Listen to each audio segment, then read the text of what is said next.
week prior to that. He listened to one of my tapes I gave up in Post Falls, Idaho, and I'm going to be very blunt about. He said that we need a lot more of you, but unfortunately we're not getting anybody. Well, I'm not the best speaker in the world, but I'm trying to relay to you that we need to get out and seriously get the message out. These shows are great.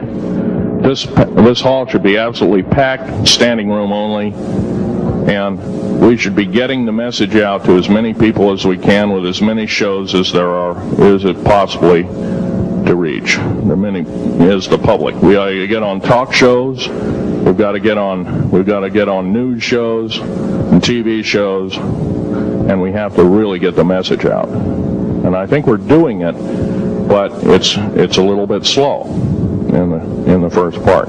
That's just that part of what I want to say. In working with the black projects, I was very loyal.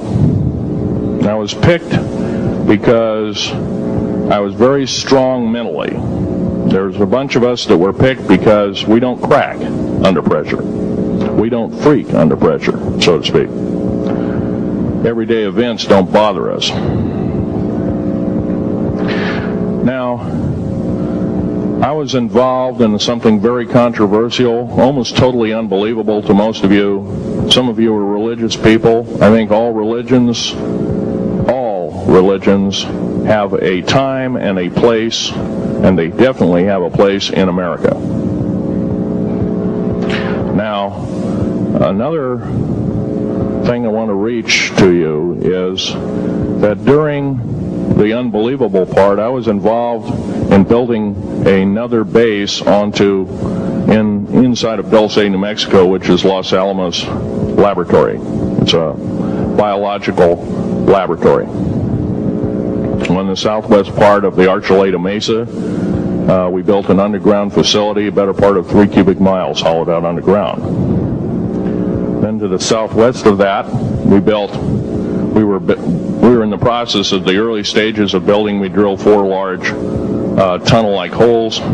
Some of them ran 2.5 miles under the surface. Number of the original wells or drilling machines that were used were at the rate of up 2 miles a day. It was fairly rapid. The equipment kept coming up broken, so we wanted to go down and we wanted to send somebody down there, a human observer, or human observers in this case, to find out what was going on. Well, to our total surprise, first of all, the government knew all about it. They didn't tell anybody. When I saw Green Beret and Black Beret people encamped inside of our geologist camp, I knew something was up. The gig was up. First of all, I knew all about the alien agenda. I'll explain that in a few minutes. The large alien grays had been encamped there for as best as believed possible about 400 or 500 years. It had been one of their internal bases. And we'd drilled holes right on top of it. All the stinking air, all the black sooty air came right out as soon as the first hole was sunk, and all this soot came up, and well, that's when all the hell broke loose, really, all started. Anyway, after we drilled all 4 holes, it took about 2 days to drill all 4 of them. And when you build an underground base, you drill 4 basic holes, and then you build called stopes or cross-member holes across, and then you use blasting equipment, special blasting equipment by the analyzation of the rock formation, and you literally blast out or tunnel out or deflagrate or melt rock out to build the large rooms that are required for this underground base. Well, in this process, I was lowered down the basket of one of these holes, and about from me to this elderly woman here in the front was sitting a 7-foot-tall alien gray. The stench was worse than the worst garbage can you can imagine. The entity was absolutely horrible.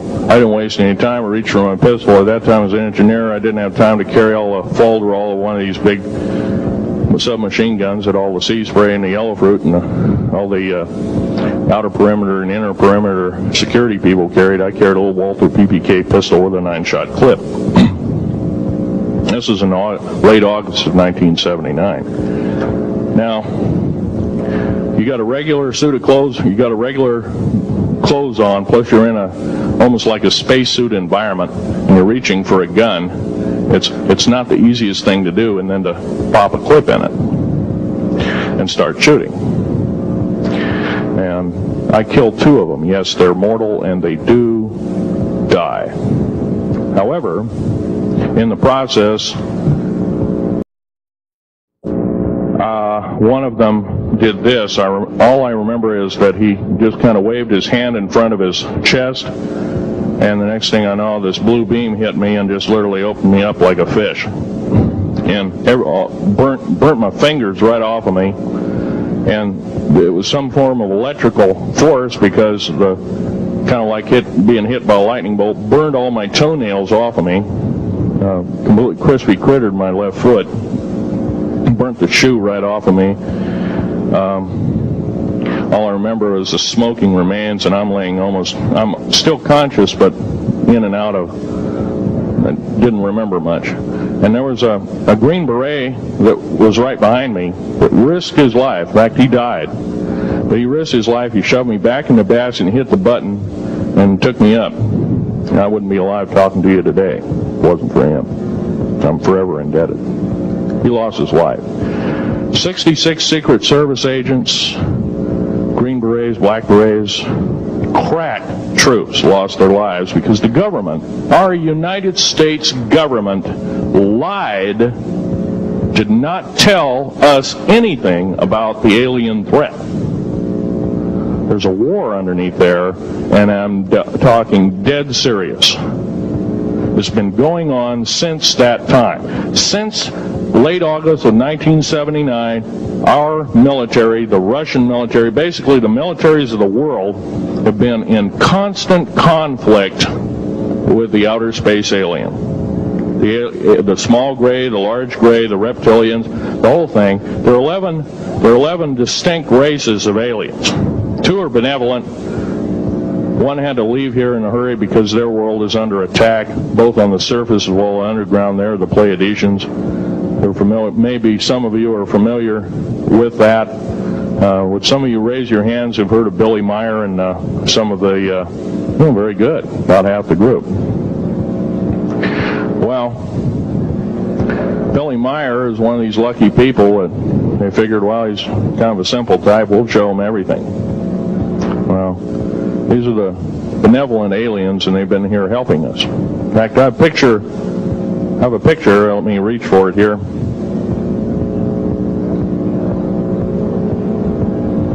I have a picture of one of the aliens been working for the United States Pentagon for the last 58 years. His name is Valiant Thor. He's right here. There's my father in the background. This whole place, the ready room of the USS Eldridge, Al Bielek has probably explained, or maybe even shown you this picture. There's a list of some of the notable people in it. They're all the atomic bomb scientists of the day, all the time variant experimentalists of the day, all the top physicists of that particular day. This was in August of 1943.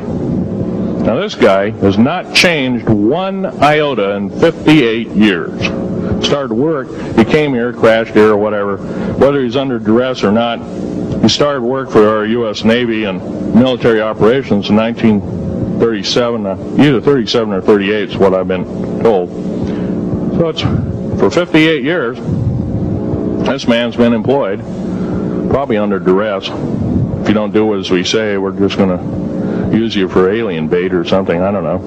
But anyway, he basically hasn't changed. He lives for 490 years, is what he says his lifespan is.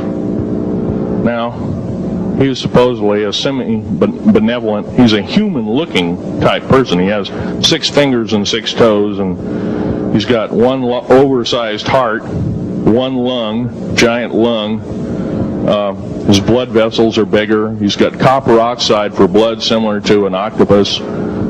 His brain capacity 300 centimeters greater than ours. He has a thinking capacity, IQ if you were to measure it, be totally off the scale, be about a 1200 IQ. He speaks 100 languages fluently, alien as well as others. He's a remarkable person. I had a chance to meet him one time. Now, by the way, he doesn't shake hands. He was kind of in a spacesuit, because all aliens, regardless benevolent or otherwise, they're carrying germs and diseases and bacterium in and on them that are deadly to us. If I were making policy, I'd quarantine them all, because how do we not know that some of our diseases like AIDS, Ebola, hantavirus, and a few of these other weird designer diseases, as I call them, are not made from the cadavers of some of these aliens as a biological weapon to use against the people of the United States? Well, I'm a tired American speaking out.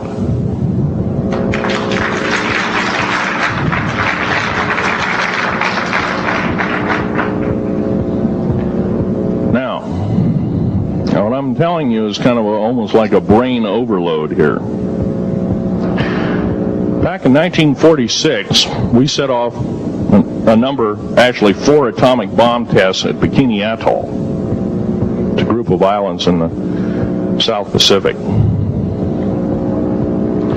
I have an original photograph here with original language on the photograph that shows there is a large alien spaceship off a wingtip of a United States aircraft. It was a drone aircraft, right at the point where the bomb was beginning to show a neutron flash cloud. Here's the bomb going off.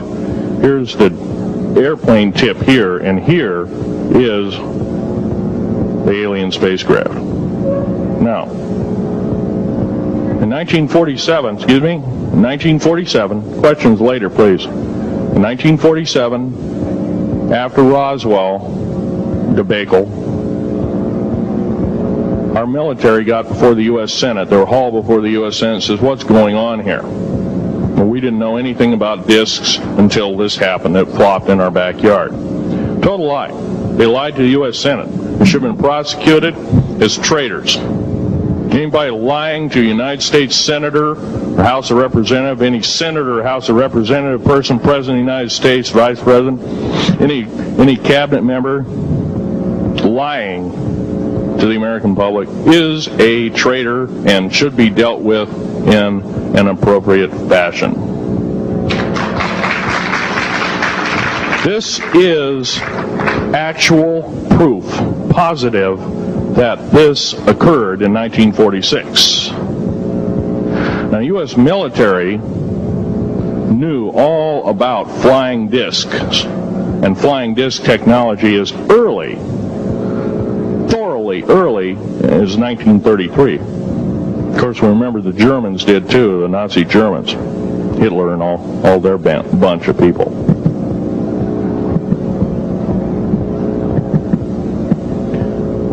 Now, it gets to the big question, if all this has been hidden from us, everybody says, well, where's the proof? I've got some of the proof laying on the table. But a lot of you probably are totally skeptical. They say, well, I could be anything.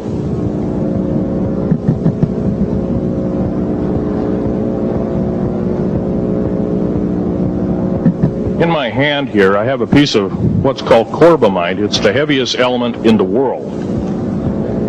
Element 140.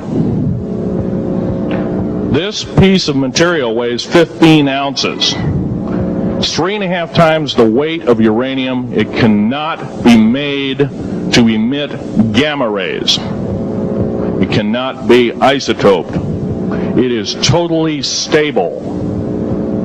It is used in all stealth aircraft and all Phoenix-class submarines. When combined with other alien elements, it is impregnable. It cannot be melted with charged particle beam weapon. When properly combined in secretive compounds, it can withstand temperatures in excess of 10 million degrees Fahrenheit. It is grown by aliens who have given a good... The other side of the alien question is, some of these aliens have broken off from their mainstream and said, we're not getting a fair shake